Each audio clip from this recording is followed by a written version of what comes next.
Qu'importe là où je vais, tant que j'ai l'audace de tenir la main de l'autre pour aimer le temps qui passe. Bienvenue à un nouveau chapitre de Posca pour la société latine en France, Radio Bemba. Nous espérons que vous avez passé une bonne semaine. Aujourd'hui, on va parler d'un problème social et politique qui se produit en Colombie. Par exemple, en Colombie, les manifestations se sont multipliées après fin avril, mais les manifestations ont été fortement réprimées par les forces de l'ordre et le gouvernement en place. D'accord. Du 28 avril, aujourd'hui, plus de 40 morts et 500 disparus et bien d'autres blessés ont été enregistrés. Après la mobilisation massive de 2029 et 2020. D'accord. Le retour sur les causes de cette crise, sur la situation politique dans les pays, mais aussi sur les réactions internationales et notamment celle de la France, s'il vous plaît.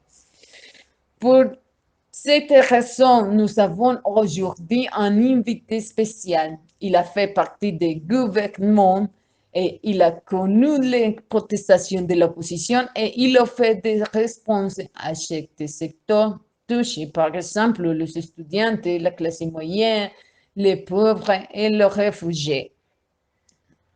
D'accord? Nous souhaitons la bienvenue à Emmanuel Macron, président de la France. Commençons pour la première question, s'il vous plaît. Vous pouvez parler de votre expérience, s'il vous plaît? Merci, je suis spécialiste en vente d'investissement et conseiller économique de l'ancien président François Hollande. Depuis que j'ai appris ma fonction en 2017, mon mandat a été marqué par des moments de tension sociale tels que la réforme du code du travail, les lois de réforme de la société ferroviaire française, les mouvements des gilets jaunes, et ces derniers étaient l'une des plus importantes. Président Macron, comme deuxième question, que pensez-vous de la situation en Colombie? Oui, c'est une situation terrible. Le gouvernement colombien est à nouveau confronté à une crise sociale et politique et notre le pays traverse une troisième vague de l'épidémie de Covid-19. Depuis 2019, en Colombie, il y a déjà une forte mobilisation et maintenant une réforme fiscale, une réforme de la santé réduit la qualité de vie. C'est terrible car le président oublie sa raison d'être. L'essentiel est les biens communs sans oublier la minorité. C'est un moment clé pour répondre en temps que le gouvernement a besoin de la population. Pourquoi pensez-vous que les médias ne répondent pas exactement à la situation de la violence dans les pays? Pourquoi, Président? Il est difficile de connaître les raisons exactes, mais les médias sont financés de quelque manière que sont part de la gouvernement ou son parti politique. Un parti pris est évident. Vous saviez que l'expression « une maison à répéter 1000 fois » devient vraie. Certaines fois, on l'a projeté. Les mots dans les nouvelles est comme quelque chose qui ne devra pas arriver devient normal.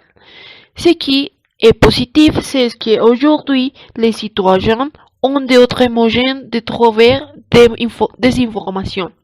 Internet qui devient le support le plus pertinent, une connexion constante, des caméras de téléphone portable. Évidemment, je sais que cela n'équivaut pas la situation avec les médias, mais ils perdent leur crédibilité. Pourquoi pensez-vous qu'en Colombie, l'investissement fait dans l'éducation n'est pas mieux utilisé? Pourquoi? Investir dans l'éducation est essentiel. En Colombie, plusieurs situations se produisent.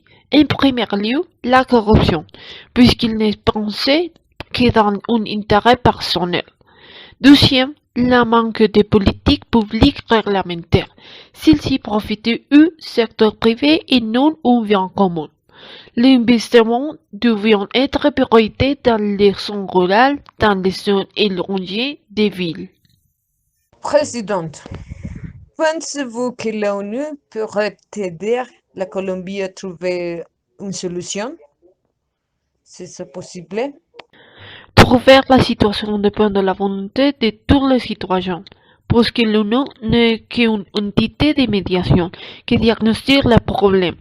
L'ONU peut appeler à garantir la liberté de réunion passive et des manifestations et d'exercice à l'aide humanitaire. Mais c'est eux, les citoyens, qui choisissent un gouvernement qui permette la formation de ces politiques qui profitent la majorité.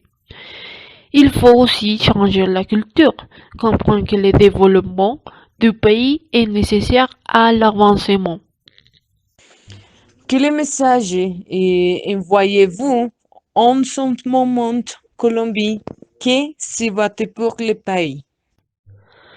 Oui, mon message est appeler à tous les Colombiens à communiquer, à comprendre qu'après avoir été des êtres humains, tous sont des Colombiens.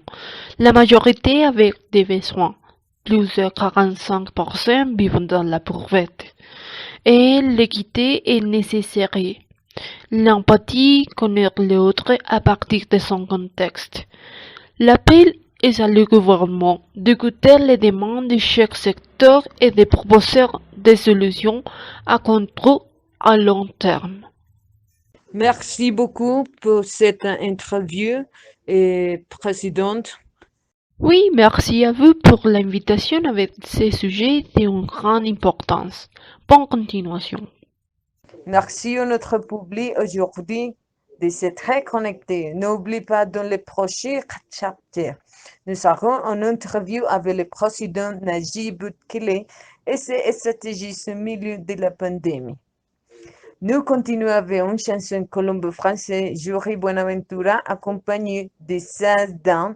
Je me suis fait tout petit.